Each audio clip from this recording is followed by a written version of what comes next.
नमस्कार, नियोजन competition cricket channel में आपका स्वागत है। देखते हैं उत्तराखंड के 13 जिलों की महत्वपूर्ण खबरें। उत्तरकाशी में बारिश से बर्बादी। उत्तराखंड के विभिन्न हिस्सों में शनिवार शाम से रविवार तक भारी बारिश हुई, जिससे मलबा आने से तमाम रास्ते बंद हो गए हैं, जबकि नदियां भी उफान पर आ गई हैं। इस बीच उत्तरकाशी में शनिवार रात अतिवृष्टि से यमुनोत्री हाईवे पर सिलाई बैंड के बाद भूस्खलन हो गया, जिससे यहां पर काम कर रहे 29 मजदूरों में से 2 की मौत होगी, जबकि 7 लापता हैं। 20 को सुरक्षित निकाल लिया गया। खराब मौसम के चलते उत्तराखंड सरकार ने रविवार सुबह चारधाम यात्रा 24 घंटे के लिए रोकने का निर्णय लिया है। चारधाम यात्रियों को भी सुरक्षा की दृष्टि से कई जगह रोका गया है। उत्तरकाशी के एडीएम मुक्ता मिश्र ने रविवार को बताया कि सिलाई बैंड पर एक निजी निर्माण कार्य चल रहा था। यहाँ काम करे मजदूरों के अस्थायी आवास शनिवार रात हुए भूस्खलन में ध्वस्त हो गया। मलबे की चपेट में आने से 2 मजदूरों की मौत होगी, जबकि 7 लापता हैं। शेष बचाए गए मजदूरों को सुरक्षित स्थान पर पहुंचा दिया गया है। लापता श्रमिकों की तलाश में अभियान चलाया जा रहा है। पुरी में रथ यात्रा के दौरान भगदड़, 3 की मौत, 50 हुए घायल। देहरादून में सिंचाई के ई पर 10,000 जुर्माना। प्रदेश में सिंचाई विभाग के अंतर्गत सूचना का अधिकार आरटीई के तहत 2 साल तक सूचना दबाए रखना अधिशासी अभियंता को महंगा पड़ गया। उत्तराखंड सूचना आयोग ने इस मामले में संबंधित अधिशासी अभियंता ई पर 10,000 रुपये जुर्माना लगाया है। ई को यह राशि 3 माह के भीतर जमा करनी होगी। राज्य सूचना आयुक्त तो डी के आर्य ने एक मामले में सुनवाई करते हुए फैसला लिया है। देहरादून के टेहरी नगर निवासी GN जोशी ने सिंचाई विभाग के जुड़े एक मामले में वर्ष 2023 में सूचना मांगी थी कि विभाग के लोक सूचना अधिकारी अधिशासी अभियंता संजय सिंह ने सूचना उपलब्ध होने के बावजूद उसे 2 साल तक दबाए रखा। इस दौरान आयोग की ओर से अपीलार्थी और सूचना आयोग अधिकारी दोनों के आयोग में प्रस्तुत होकर अपना पक्ष रखने का मौका दिया। सुनवाई में सूचना आयुक्तों ने पाया कि तत्कालीन लोक सूचना अधिकारी ने दुर्भावना से ग्रस्त होकर अपीलार्थी को समय पर सूचना नहीं दी, जिसके लिए उन पर 10,000 रुपये जुर्माना लगाया गया। यह धनराशि उन्हें 3 माह के भीतर चालान के माध्यम से राजकोषीय कोष में जमा करानी होगी। बड़कोट यमुनोत्री हाईवे भारी बारिश, कई जगह बहा।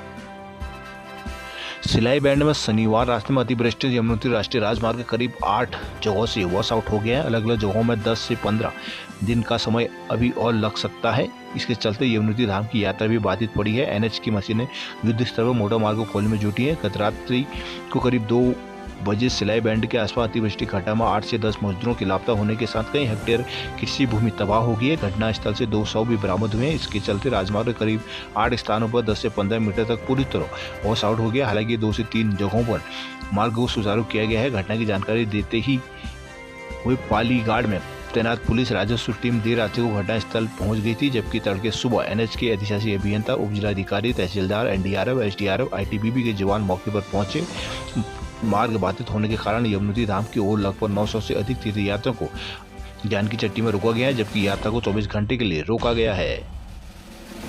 उत्तरकाशी चारधाम यात्रा पर रोक से कांवड़िये हो रहे हैं परेशान। बारिश और भूस्खलन से चारधाम यात्रा रूट पर 150 सड़कें हुई बाधित। चमोली जिले में रविवार को 35 लिंक रोड रहे बाधित। बद्रीनाथ हाईवे बारिश के बाद फिर हुआ ठप। रुद्रप्रयाग के सोनप्रयाग में सुबह 10 बजे बाद यात्री फिर रोके गए। अगस्त मुनि में पानी घरों में घुसा। पौड़ी में पुरानी पेंशन बहाली को जिलाधिकारी से मिले कर्मचारी। राष्ट्रीय पुरानी पेंशन संयुक्त मोर्चा उत्तराखंड के प्रतिनिधि मंडल ने शनिवार को डीएम से मुलाकात की। प्रतिनिधि मंडल में राजकीय शिक्षक संघ, चतुर्थ श्रेणी कर्मचारी संघ, उत्तरांचल मिनिस्ट्रियल फेडरेशन सहित विभिन्न कर्मचारी संगठनों के पदाधिकारी शामिल रहे। प्रतिनिधि मंडल ने डीएम स्वाति भदौरिया को पुरानी पेंशन योजना की बहाली के संबंध में विस्तार से जानकारी दी और कर्मचारी की भावनाओं से भी अवगत कराया। पदाधिकारियों ने बताया कि 2005 के बाद नियुक्त राज्य और केंद्र सरकार के कर्मचारियों को नई पेंशन योजना में रखा गया है, जो पूरी तरह से बाजार आधारित और जोखिमपूर्ण है। इसमें रिटायरमेंट के बाद कर्मचारी को आर्थिक असुरक्षा का सामना करना पड़ रहा है। प्रतिनिधि मंडल ने मांग की है कि सभी कर्मचारियों को पुरानी पेंशन योजना का लाभ ही दिया जाए। प्रदेश महामंत्री सीताराम पोखरियाल ने बताया कि देश के कई प्रदेशों ने पहले ही अपने कर्मचारियों के लिए पुरानी पेंशन योजना की सुविधा बहाल किया। मौके पर ब्लॉक अध्यक्ष राजकीय शिक्षक संघ संग्राम सिंह नेगी, एजुकेशनल मिनिस्टर संघ के पूर्व अध्यक्ष मंगल सिंह, मनोज मिश्र, राज्यपाल आदि मौजूद रहे। टिहरी जिला अस्पताल में CCU ब्लॉक बनाने का रास्ता हुआ साफ। देहरादून भाजपा के नए प्रदेश अध्यक्ष पर आज रास्ता हो जाएगा साफ। हरिद्वार में चेतावनी निशान की 5 पहुंची गंगा घाट कराए गए खाली। हरिद्वार में अतिक्रमण को लेकर जिला प्रशासन सख्त, 155 दुकानें हटाई। कांवड़ मेले से पहले सीएम के निर्देश में प्रशासन की ओर से अतिक्रमण हटाओ अभियान चलाया गया। इस दौरान पीएसी की मौजूदगी में लोगों के करीब 155 अतिक्रमण खोखे आदि को जेसीबी की मदद से ध्वस्त किया गया। साथ ही अवैध रेडी ठेला आदि को भी जब्त कर लिया गया। जिलाधिकारी मयूर दीक्षित ने कहा कि दोबारा अतिक्रमण होने पर केस दर्ज कराया जाएगा। शनिवार के बाद रविवार को डीएम ने अतिक्रमण हटाओ अभियान की अगुवाई की।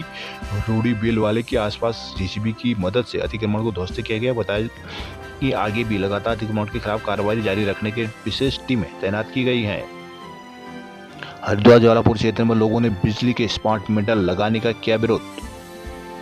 देहरादून दून मंसूरी मार्ग धसा कारगी में 2 मकान गिरे। लगातार बारिश के चलते रविवार सुबह दून मंसूरी मार्ग मालसी जू पुलिया के पास धंसने से बंद हो गया। पुलिस ने मौके पर बैरियर लगाकर आधा मार्ग बंद करवाता है, जिस मार्ग को भारी वाहनों की आवाजाही बंद कर दी गई है। वहीं तेज बारिश के बाद कारगी की ग्रांट क्षेत्र में नाले के किनारे बचे 2 मकान भी गिर गए। एसएसपी अजय सिंह ने बताया कि लगातार बारिश के चलते मालसू जू पुलिया के पास सड़क का किनारा धंस गया। पुलिस ने मार्ग में बैरियर लगाकर भारी वाहनों का आवागमन प्रतिबंधित कर दिया है। मंसूरी जाने वाले पर्यटकों से वाहन के साथ ही बाहरी वाहन ओल्ड मंसूरी की तरफ डाइवर्ट किए गए हैं। हल्द्वानी में सुबह बारिश तो शाम को सैलानियों की भीड़ से लगा जाम। हल्द्वानी में मूसलाधार बारिश के बीच चोरगलिया में शेरनाला के उफान पर जाने से हल्द्वानी सितारगंज हाईवे रविवार को सुबह से दोपहर तक करीब 6.5 घंटे बंद रहा। इस दौरान सैकड़ों की संख्या में वाहन दोनों ओर फंसे रहे। दोपहर करीब 1:30 बजे जलस्तर कम होने पर यातायात दुरुस्त कराया गया। एसओ चोरगलिया राजेश जोशी ने बताया कि रविवार को मैदान के साथ ही पहाड़ों पर हुई बारिश की वजह से 7 बजे नाला उफान पर आ गया। तत्काल प्रभाव से नाले के दोनों ओर हाईवे में बैरियर लगा दिए गए। पानी का जलस्तर लगातार बढ़ता जा रहा था। दर्जनों की संख्या में बाइक सवार नाला उफान पर वापस भी लौट आए थे। यहाँ हल्द्वानी और सितारगंज की ओर दोनों तरफ वाहनों की 1 से 1.5 किलोमीटर लंबी कतार लगी, जिसमें टैक्सी, निजी वाहन, रोडवेज की बसें और दुपहिया वाहन फंसे रहे। बैरियर पर यातायात सुरक्षा में कांस्टेबल भरत भूषण, दिनेश लाल, अंकुश, शैलेंद्र, नाजिर आदि ने मोर्चा संभाला। 6.5 घंटे बाद दोपहर के 1:30 बजे नाले का स्तर कम हुआ, जिसके बाद पुलिस ने हाईवे पर यातायात शुरू करवाया। दारचूला आदि कैलाश मार्ग में फिर आया मलबा, आवाजाही हुई ठप। आदि कैलाश क्षेत्र को जोड़ने वाला तवाघाट लिपुलेख राष्ट्रीय राजमार्ग भूस्खलन से फिर से बंद हो गया। रविवार 3 बजे के करीब तवाघाट के समय एकाएक पहाड़ी का बड़ा हिस्सा भरभराकर सड़क पर गिर गया, जिसके बाद से इस सड़क में आवाजाही पूर्ण तरह ठप है।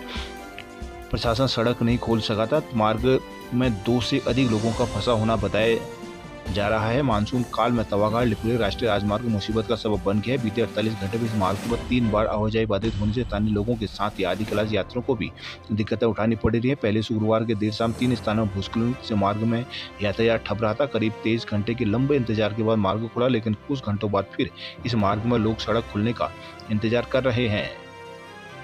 टनकपुर पूर्णागिरी सड़क 6 घंटे रहा बाधित।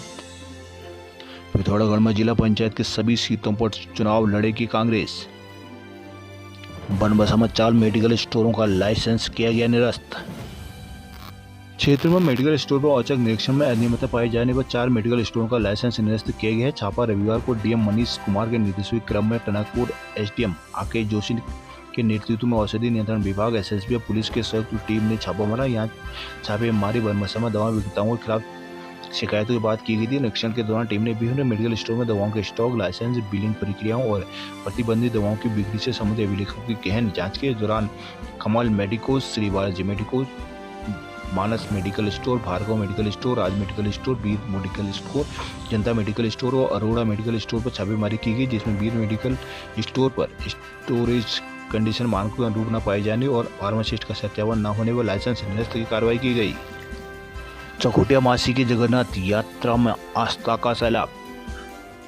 मासी में रविवार को भूमिया मंदिर से तृतीय भव्य जगन्नाथ यात्रा निकालेगी। हरे रामा हरे कृष्ण के धुन से पूरा तालाब गिरवाड़ सरोवर रहा। काफी संख्या में लोग जगन्नाथ यात्रा में शामिल हुए। रविवार को व्यापार संघ और क्षेत्रीय जनता के सहयोग से एस्कॉन और जगन्नाथ मंदिर भटकोट की ओर से मासी भूमिया मंदिर से भगवान जगन्नाथ, बलदेव और सुभद्रा की भव्य रथ यात्रा निकालेगी। नारियल तोड़कर अतिथियों ने यात्रा का शुभारंभ किया। यात्रा शुरू होने से पहले जगन्नाथ, बलदेव और सुभद्रा का श्रृंगार किया गया। पहले शुद्ध देसी घी से बनाई गई 56 भोग परोसे गई। रथ यात्रा में विभिन्न ग्राम पंचायत से पहुंचे श्रद्धालु शामिल हुए। यात्रा के दौरान हरे कृष्णा हरे रामा जैसे भजनों से पूरा शहर गुंजायमान रहा। सोमवार सोमनाथ कॉलोनी होते हुए करीब 2 किलोमीटर चलकर सोमनाथेश्वर मंदिर के सामने रामगंगा तट गई। रथ को खींचने के लिए दोनों से लोगों की कतार लगी थी। इसको लेकर लोगों में काफी उत्साह रहा। श्रद्धालु हारमोनियम, मृदंग, करताल, झाली, घंटा व शंख बजाते हुए चले। देर शाम सोमनाथ मेला परिसर में भंडारे संग कार्यक्रम का समापन हुआ।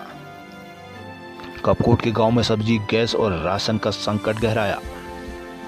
लगातार हो रही बारिश से जनजीवन अस्त व्यस्त हो गया है। कपकोट क्षेत्र में सबसे अधिक मार्च सड़कों पर पड़ रहे हैं। ग्रामीण क्षेत्रों में सब्जी, दूध, राशन और रसोई गैस का संकट गहराने लगा है। जिला आपदा प्रबंधन कार्यक्रम से मिली जानकारी के अनुसार भानी, हरसिंगिया, बगड़, खड़लेक, वनार, सौंग, खलीधार, विजयपुर, बाटगाड़, बिनातोली, कुंझाली, कपकोट, पिंडारी, बदियाकोट, बोरबलड़, बदियाकोट, कुआरी, उनार, सुपी, कपकोट, कर्मी, भ्यू, गठेरा मार्ग पर भी भारी संख्या में मलबा आने से बंद हुए हैं। इसके अलावा ममता देवी पुत्र सुरेंद्र चंद सिमशियारी निवासी का मकान आंशिक क्षतिग्रस्त और चंद्रशेखर पुत्र रमेश राम ग्राम पुत्रोड़ा का मकान आंशिक क्षतिग्रस्त हुआ है।